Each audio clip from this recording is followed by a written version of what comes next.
As of 2025, 3 of the 38 OECD member countries, that being the United States, Japan, and South Korea, retain the death penalty. South Korea has observed an unofficial moratorium on execution since 1997. Thus, Japan and Taiwan are the only other advanced democracies with capital punishment. In both countries, the death penalty remains quite broadly supported. Capital punishment in the United States can be traced to early colonial Virginia. There were no executions in the United States between 1967 and 1977.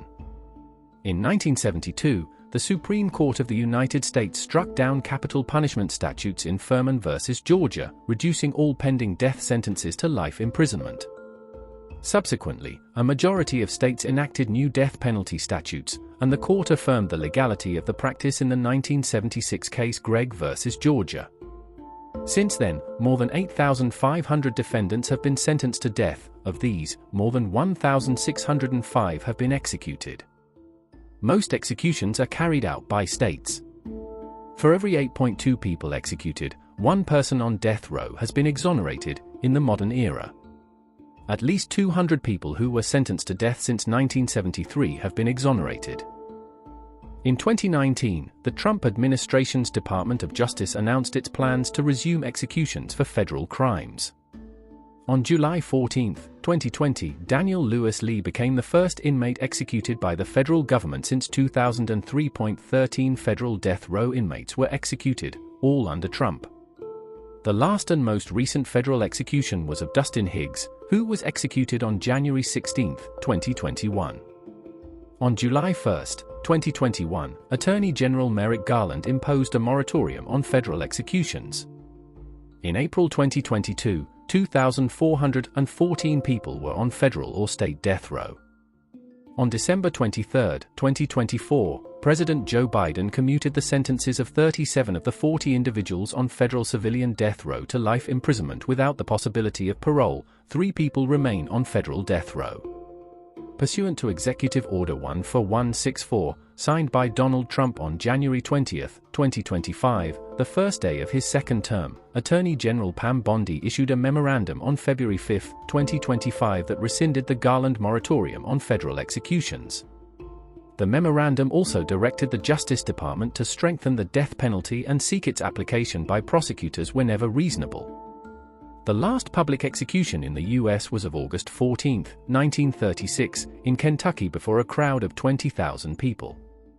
This was followed by a period from 1936 to 1937 where executions were semi-public and after which most states began requiring executions to be held privately.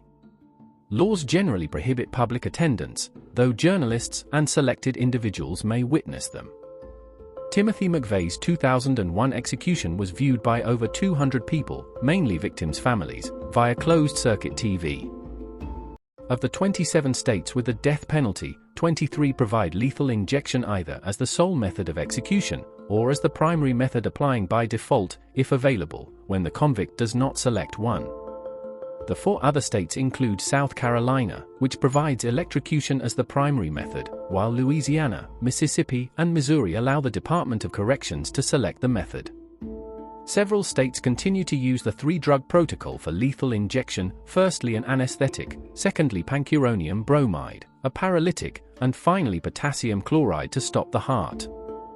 8 states have used a single drug protocol, instead using a single anesthetic. While some state statutes specify the drugs required in executions, a majority does not.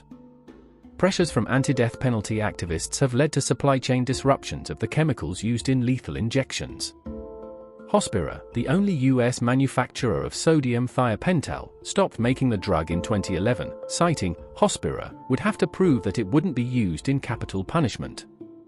In 2016, it was reported that more than 20 US and European drug manufacturers, including Pfizer, the owner of Hospira, had taken steps to prevent their drugs from being used for lethal injections. Since then, some states have used other anesthetics, such as pentobarbital, etomidate, or fast-acting benzodiazepines or sedatives like midazolam. In 2009, following the failed execution of Romel Brum, Ohio began using a one-drug protocol of thiopental sodium intravenously for lethal injections, or an intramuscular injection of midazolam and hydromorphone if an foresight could not be established. More than 3,175 men and women were serving death sentences in American prisons as of December 2009, according to the U.S. Department of Justice. Many of these people have been on death row for decades, waiting as their cases work their way through the appeals process. Some will die before ever having to face the execution chamber. Still, the number of executions taking place in the United States continues to grow. Between 1977 and 1982, the years immediately following the reinstatement of the death penalty, there were a total of 2 executions. In 2004, there were 59 executions. An overwhelming number of these executions were carried out by lethal injection. On December 2, 2005, Kenneth Lee Boyd became the 1,000th person to be executed since 1977. In 2009, 25 people were executed in 11 states. The capital punishment process begins when a person is convicted of a crime and sentenced to death. However, the execution can be delayed for years while the condemned prisoner makes his appeals to the courts. In the meantime, the prisoner lives in a section of a state or federal prison called death row. The specific events that follow can vary from state to state, but the overall process is generally the same. Once a prisoner's appeals are exhausted, an execution order is given and a date is set for the execution. The condemned inmate may be moved from the general condemned housing area into a special area of the prison, called Death Watch. This area may be housed in the same building as the execution chamber. Some states move the inmate to another prison or a central prison where executions are carried out. In the final 24 hours before the execution, a prisoner can be visited by several people, including family, friends, attorneys, and spiritual advisors. These visits take place in the Death Watch area or a special visitation room, and are halted sometime during that last day. Last meal is provided. Prisons try to provide whatever meal is requested by the condemned prisoner. Warden and chaplain visit. The warden and the state-appointed chaplain visit with the inmate and stay until the end of the execution. Witnesses arrive. There is no contact allowed between witnesses and the condemned prisoner.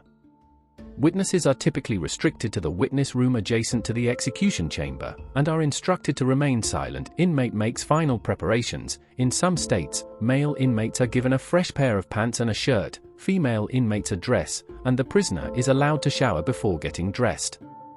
In other states, the inmate must remove all outer clothing. Heart monitor is connected. The inmate is connected to an electrocardiogram (EKG) machine, which will be monitored for flat line to determine when the heart stops and death has occurred. Witnesses may arrive anywhere from 20 minutes to 2 hours before the scheduled execution, at which point they are escorted by prison guards into the witness room.